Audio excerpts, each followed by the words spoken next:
Mimi nilisema story ya kuolewa, saa hii nimefikisha mwisho. Saa hii kitu yenye nataka ni kazi. Lakini umesema kwamba mwaka huu ubarikiwe na pesa and of course utabarikiwa. Jana tuliona Ringtone alisema hataki kichwa kwanza mwanamke ambaye ana makalio makubwa kama vile ulikuwa umeweka na kulikuwa na audio yako ukimwambia akupende, akupe gari, akasema akona Mercedes na akona Probox na atakupea moja. Na alisema kwamba yeye hataki mtu ambaye ana fake vitu. Ringtone Apoko. Na kwanza alisema hakujui. Ringtone Apoko akasema anijui na akasema nimefake matako. Alijua aje matako iko kama anijui. Aache kudanganya. Na niliona anasema ati sijui runda. Bro najua Amerika, wacha runda. Bro wacha nikwambie, niletee gari ya Mercedes mimi nifanye kazi ya Mungu. Mimi saa hizi sitaki Ringtone anymore. Alisema atakupeana mimi condition. Saa hizi Ringtone simuhitaji anymore kwa sababu Ringtone hana hela ambazo naweza taka kwa mwanaume. Juu mimi nataka Mungu anipanue mipaka, mimi nikuwe na pesa ya kupea watu. Net worth 50 million bwana. Mimi sitaki mtu akona 50 million, nataka billionaire. Billionaire. 50 billion, sorry. Na sitaki mtu akorunda anymore. Nataka mtu akona magari, mandege, mtu akona manyumba USA, tunaenda Seattle, tunajienjoy, tunajibamba, tunaenda akona manyumba mpaka Tanzania, akona manyumba Dubai. So sitaki mtu tu ako hapa Kenya. Mimi sasa nataka mtu international. A man who is an international husband. Nataka international husband. Sasa kitu kingine Ringtone aniletee Mercedes Benz nifanye huduma. Kwanza sasa niko na moyo mwingi sana, nataka nina njaa ya kufikia mioyo ya watu ambao wamevunjika mioyo. Kitu cha kwanza nilikuwa hii 2022 nilikuwa nahubiria watu mambo ya love. Unakumbuka kwa mtandao nilikuwa doctor of love. Saa hizi nimeamua kuhubiri injili ya Yesu. Nimeachana na mapenzi because hata kuja nafungua kanisa. Mimi nafungua kanisa ama prophetess. Ukiona natabiria mwaka watu wamepata ubunge. 2022 nilisema nitakuwa kiongozi. Watu wengi wakaniambia mimi nilichukua kama ni mimi nilijitabiria na wakasema ya kwamba tuliamini ya kwamba watakuwa viongozi na saa hii wameongoza kama governors, MPs. Kuna watu wana ushuhuda wananiambia mimi ni MP. Niliamini ya kwamba nitakuwa kiongozi kutoka kwa wimbo wako. Ulini inspire na nikaweka bidii na mimi ni MP, mimi ni MCA. So naweza sema ya kwamba mimi kama Justina Syokay.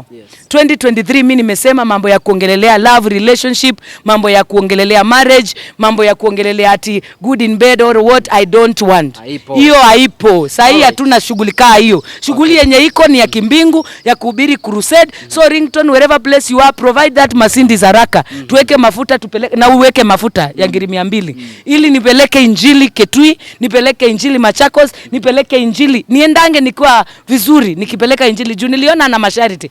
Anasema anataka kujua nafanyia nini Mercedes. Sitaki ya kujionyesha nayo. Mimi saa hizi mimi ni prophetess. Mimi nataka tu nikienda pale kwa huduma nifike mapema, niende niandae meza mbele ya watezi. Yaani nihubiri injili, hakuna kitu kingine. Wow. Justina, tukimalizia nataka uangalie kamera uambie wa Kenya na mashabiki zako kitu. 1 minute. Kitu cha kwanza naambia watu ya kwamba nawapenda. Kitu cha tatu naambia watu wachaneni na negative energy. If you cannot love me, stop following me because you are discouraging me. Tafadhali, if you cannot love me, please don't usinikaribie. Mimi sasa nataka kukaribiwa na watu wananipenda. People who have money also. I want to connect to the best in town. Watu ambao wanataka kazi yangu, watu ambao wananipenda. Niitieni kazi tafadhali. Isikuwe love tu ya kuniambia na mdomo. Muniitie events, muniambie Justina tuko na hii advertisement, kuja uchape ilale. Mimi nitaipiga, nita make sure kila mtu ameona na itaenda viral na utapata customers. Kwa sababu niko hapa ready kufanya kazi. Tafadhali kwa wale watu ambao mnanijua. Wimbo wangu una trend number 7 pale kwa YouTube.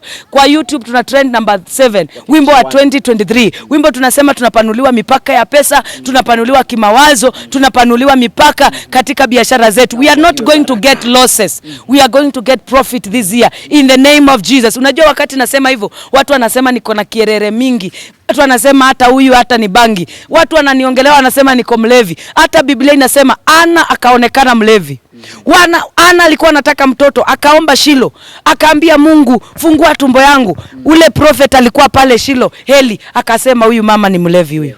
Umeamuka ukiwa mlevi mapema. Mimi siko mlevi na mimi siko under any influence, sijakunywa ndukulu. Nataka kuambia watu ya kwamba it is my year na naenda kupanuliwa by fire by force, naenda kuua prophet na ninaenda kuhubiria kila mtu mwenye anataka. Facebook yangu nimekuwa nikiwasha moto, nimekuwa nikihubiria watu na naona watu wamepokea. Kuna watu wanataka kazi, tutawahubiria na tutawaombea. By the way, we will be receiving testimonies. Na nimeambia Mungu kwanza anifanye example ya kupanuliwa. Mungu anifanye example ya kupanuliwa. Aje Mungu anitumie watu wanibariki mimi, watu waniitie functions, watu waniitie opportunities which I don't deserve. Nilisema grace over labor. Grace over labor inamaanisha mahali upasu kuwa. Mungu ana cause watu wanakupigia simu, Justina, we want you to be our brand ambassador this year. Yes. Hiyo inamaanisha kwamba ni kitu sijangangania. Juu nimesema mwaka huu sitangangana.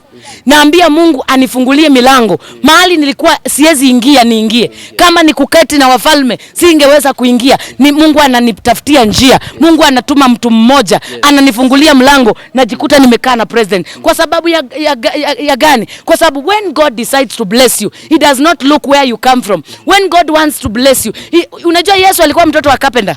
Watu walikuwa na mudharau. Na Yesu alizaliwa katika zizi la ng'ombe. Unajua hivyo? Lakini Yesu ndiye anatendea watu miujiza. Na kuna watu walidharau Yesu, wakiona anaponya watu wakamdharau. Na that is why they didn't receive miracles. When I'm telling people, allow God to expand you. You are complaining, you are so bitter, you come with negative energy, you don't receive miracle. Yes. If you can believe, if you can allow yourself to believe in God and say this is my year, this is my season to get job. Oga vizuri asubuhi. Umeomba hivyo? Oga asubuhi, enda bisha milango ya kazi.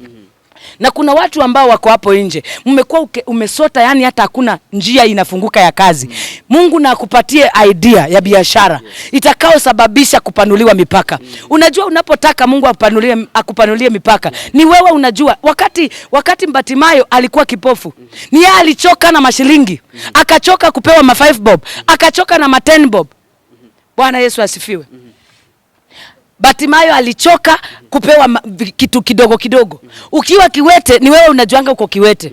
Na Yesu aliponya wale walikuwa willing. So wale ambao sahi na prophesy, wale ambao watakuwa willing kutaka uponyaji, I believe that they will get their miracles. I believe that they will receive their miracles this year. Okay. Mtu akitaka baraka ya uponyaji atapata. Kwa sababu I'll prophesy all over Kenya.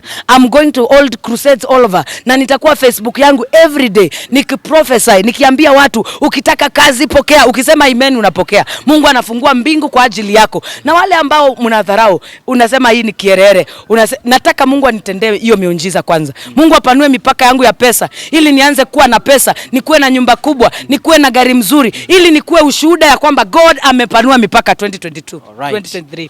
Asante sana Justina. Nimeshukuru sana. Amen. Unaitangwa nani? Majoka. Oh, you look nice. Asante.